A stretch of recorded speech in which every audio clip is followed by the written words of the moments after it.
इस चैप्टर में 1.1 में पहला क्वेश्चन हम बना चुके हैं, ठीक है। और इसके बाद इस क्वेश्चन में आपको 3 क्वेश्चन पढ़ना है, 3 सवाल इसमें पढ़ना है और तीनों सवाल में इसका फॉर्मूला वही लगेगा जो हम पहला क्वेश्चन बता चुके हैं, ए बराबर बी क्यू प्लस। यही फॉर्मूला इस टॉपिक में, यही फॉर्मूला यूज होगा, ठीक है। और चलिए अब पहले हम क्वेश्चन लिखिए, क्या लिखिए, पहले क्वेश्चन लिखेंगे। चलिए क्वेश्चन है 196 और 38,220। उस सवाल में आपको बताए थे कि सबसे इस संख्या में सबसे बड़ा पद, सबसे बड़ा पद कौन, ये सबसे बड़ा पद को हम लोग क्या मानेंगे, ए मानेंगे। उसी क्वेश्चन में बता चुके कि ये क्वेश्चन आपको बता चुके हैं पहला क्वेश्चन में कि सबसे बड़ा पद को हम लोग ए माने। चलिए ए के मान हो गया 38,200 और सबसे छोटा पद को क्या मानते हैं, सबसे छोटा पद, सबसे छोटा पद ये है, तो सबसे छोटा पद को भी माने और बी के मान 196 दिया। अब चलिए इस सवाल में आपको कह रहा है यूक्लिड विभाजन से निकालिए, ठीक है। यूक्लिड विभाजन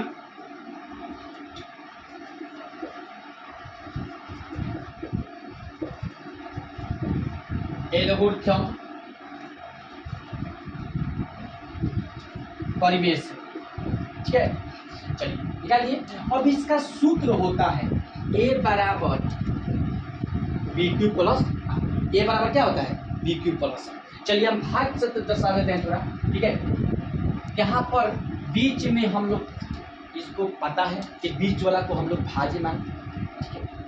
और यहाँ पर जो जिससे हम भाग देते हैं उसको हम लोग भाजक मानते हैं, ठीक है। आप लोग 5 क्लास में पढ़े थे और वही चीज़ हम लोग 10 क्लास में पढ़े, ठीक है। चलिए अब इसके बाद हम भाग दें। भाग का नियम होता है कि 196 से हम लोग 382 में देखेंगे कि सबसे मतलब कि पहला पढ़ेंगे जब ज़्यादा होगा तो ज़्यादा नहीं करता, भाग का नियम होता है। तो 196 में 2 से गुना करेंगे तो ज़्यादा हो जाता है, तो हम एक खाली मिलेंगे। चलिए 196 लिख दिए। अब क्या करेंगे, इसको घटाएंगे, क्या करेंगे। अब यहाँ पर देखिए 12 में से 6 घटाएंगे, 12 कैसे होंगे, दहाई, एक दहाई 10 और 10 में 2 जोड़ देंगे 12 और 12 में से 6 घटा क्या बचेगा, 6 बचेगा। और इसके बाद जब दहाई लेता है तो ये कहता है कि बाबू ये 8 है तो इसको 7 कर दीजिए, क्या कर दीजिए, 7 कर दीजिए। चलिए 7 में से 9 नहीं घटाया तो फिर बोला कि दहाई लीजिए, तो फिर एक दहाई 10 होता है और 10 में फिर 7 को जोड़ दिया 17 और 17 में से 9 घटा कितना बचा, 8 बचा। और यहाँ पर ये जब हासिल किया तो फिर बोला कि ये संख्या कम हो जाएगी क्योंकि 3 है तो अब ये क्या हो जाएगा, 2 हो जाएगा। तो 2 में से 1 घटा 1, फिर अगला यहाँ पर उतार देंगे संख्या, फिर अगला संख्या उतार देंगे। और 196 के पहाड़ा 9 वाली पढ़ेंगे तो यहाँ पर 1764 होगा। आप गुना करके देख लीजिएगा, ठीक है, कि इतना ही आएगा। 196 में 9 से गुना करिएगा तो 1700 क्या होता है, 64 घटा है। फिर उसको घटाएंगे, फिर 2 में से 4 नहीं घटेगा, वही बात 2 में से 4 जब नहीं घटता दहाई लेता है तो 10 में 2 जोड़ देंगे 12 हो जाएगा, 12 में से 4 घटा 8 हो जाएगा, ठीक है। अब यहाँ पर बच गया, बोलता है जब हासिल होता है तो ये कम रहता है, तो ये 5 हो गया, 5 में से 6 नहीं घटेगा तो फिर एक दहाई लिया, दहाई 10 में से 5 जोड़ दिया 15 में 6 क्या होगा, 9 हो जाएगा, ठीक है। अब यहाँ पर बच गया 7 में से 7 बेटा काट कूट और 0 लिखिए चाहे काट कूट लीजिए, दोनों बात एक ही होता है। और इसके बाद जब अगला संख्या उतार देंगे क्योंकि अगला संख्या क्या बचा है, 0 बचा है। और 196 के पहाड़ा में हम लोग 5 खाली पढ़ेंगे तो 980 आता है, क्या आता है, 980 आता है। अब देखिए बाबू शेषफल आपको क्या हो गया, जब भाग में शेषफल 0 आता है तो उसके बाद हम क्या करते हैं, आगे नहीं बढ़ाते हैं। चलिए अब यहीं से देखकर तो हम बोले थे कि जिस भाग में बीच वाला संख्या को हम लोग क्या मानेंगे, बीच वाला संख्या को हम लोग भाज्य मानेंगे, ठीक है।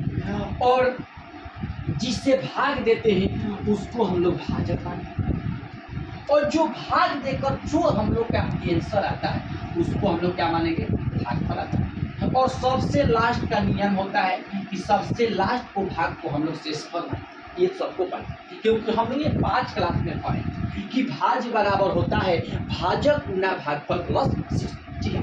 अब चलिए अब इसी फॉर्मूला से यहाँ पर लगाएंगे। चलिए तो एक हम लोग क्या मानेंगे, भाज्य मानेंगे, एक को हम लोग क्या माने,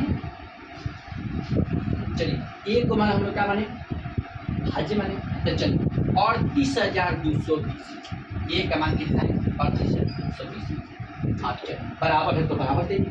बी का मान क्या है, बी का मान यहाँ से देखिए, बी के मान 196, इतना बात समझ में आ गया। इसके बाद क्यू का मान क्या है 195, क्योंकि ये आपका क्यू का मान होगा। क्यू को हम लोग भागफल मानते हैं, क्या मानते हैं, क्यू को हम लोग भागफल। चलिए तो क्यू के मान आपका 195 होगा, और आर का मतलब काटू तो मतलब जीरो, तो शेषफल क्या होगा आपका, बोले थे कि आप जीरो लिखिए चाहे काटू लिखिए, दोनों बात क्या क्यों होगा। चलिए अब क्या करेंगे, जब यहाँ पर जीरो आ गया तो उसके बाद अब एशियत से आगे हम लोग क्वेश्चन नहीं पढ़ाते। चलिए तब यहाँ पर लिखेंगे कि यहाँ पर आर बराबर क्या हो जाएगा, आर का मान कितना है, जीरो है, इसलिए हम लोग लिखेंगे कि 196 और 38,220 का एसीएफ बराबर कितना हो जाएगा 196। यही आपका किताब में आंसर आया हो।